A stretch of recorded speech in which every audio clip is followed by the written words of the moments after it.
Do you want your weapons to stop breaking before you can kill a soulless corpse? For all of you out there who love using the Kessoff or sacrificial short sword, or you just want to boost your already extremely high gold/fantasy tier weapon so that you can brag to your buddies, purge the weapon modifications and let's do some math. With the educational math joke out of the way, since it's summer and we really don't care about school, let's get into StinVec's mod. StinVec's mod is based around 4 custom blueprints that allow low damage melee weapons to be boosted to a higher damage amount. This includes level 1, which doubles the damage output, level 2, which multiplies the damage output by 5, level 3 multiplies the damage output by 10, and level 4 multiplies the damage output by 20. Although the mod's purpose is to take a low level weapon and transform it into a spectacular one, in reality the mod is kinda lying to its viewer to a slight extent. Let me give a brief explanation. When I think of low level weapons, the first thing that comes to mind is the color white for common. The common category includes weapons like gas pipes, nailed planks, floor planks, and any weapon that you decide to take from the quartermaster. Even after multiplying the base damage of a gas pipe by 20, I was surprised to see that the damage only was raised to the 1000-ish range. And if you guys don't know, 1000 damage is in no way competitive when you compare it to the other weapon categories. Nail and floor planks can only be upgraded, not modified, since they don't apply as a melee weapon. And despite the fact that the cricket bat I took from the quartermaster only reached 4000 damage, the weapon was blunt and provided no decent results. Note, the only exception to drastically increasing a common weapon's damage is if you happen to find that common weapon in a duffel bag. These weapons are modified normally since their base damage is usually in the 1000-ish range. On the other hand, the weapon rarity types green, blue, violet, and orange will be your best bet when choosing a weapon to modify. So I don't take up too much of your time, let's just analyze the green weapons since the amount of base damage as you acquire rarer weapons increases by default, which will ultimately increase your final amount of damage that you output. While observing the green weapons, I decided to kill a few zombies with each weapon I chose to see if there would be a substantial difference after I modified it. There's one mod for each weapon. So with the extravagant knife, it took 15 swipes at 1401 damage to kill a zombie. After doubling the damage, the extravagant knife still seemed rather weak, taking between 2 to 7 hits to kill.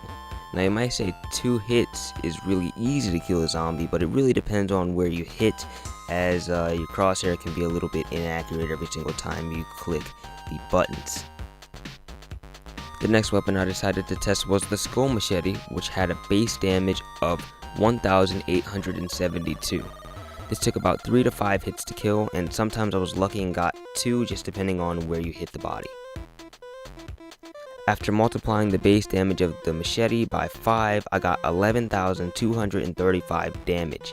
This damage amount can effectively kill zombies in one swipe. The only time that you won't get a one swipe kill is if the zombie resists the damage or you hit the zombie in the leg, at which point you would have to follow up to kill the exception, with the necessary hits.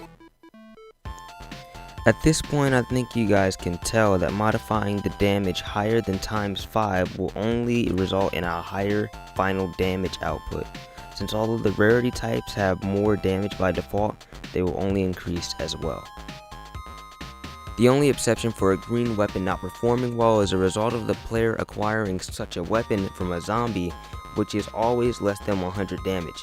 Similar to the gas pipe situation, the base damage is so low that even when modified to the max, the weapon is still useless against zombies. With all that out of the way, I'd like to talk about some complaints that I have and some bugs that I've found so far while using StinVec's mod. First, is there any way you could add damage to the weapons without taking away the ability to add elemental effects? This kind of takes a small part of the experience out of the game for me. Second, in terms of DLC weapons, is there any way we can modify the damage of weapons such as the Buzz Cut, Constable, or Lacerator? I was really hoping that with the mod I'd be able to use my best looking weapon in the game, which is the Lacerator. It's wooden and it has blades and it just looks great. But since I wasn't able to use this mod to actually modify the damage of something that I was able to create, it was kind of disappointing. The last thing that I want to inform you on StinVec is a bug that I ran into while playing. Apparently, when the durability of a modified weapon changes to red, it seems that the multiplied damage doesn't exist anymore, it just disappears. Would you mind fixing that when you have some free time on your hands? Hopefully you guys enjoyed this mod review. If you guys want to check it out for yourself, there'll be a link to it in the description down below. There's also going to be a link to the music that I use in this video if you guys want to check that out as well. If you guys did enjoy the video, then slap the like button down below to let me know you want to see some more content like this in the future. Have a safe, wonderful, and blessed day. Don't forget to share this video on Facebook, Twitter, Reddit, and all that other social media so the whole world can see. And until my next video, Triple 410 Matt is out. Peace.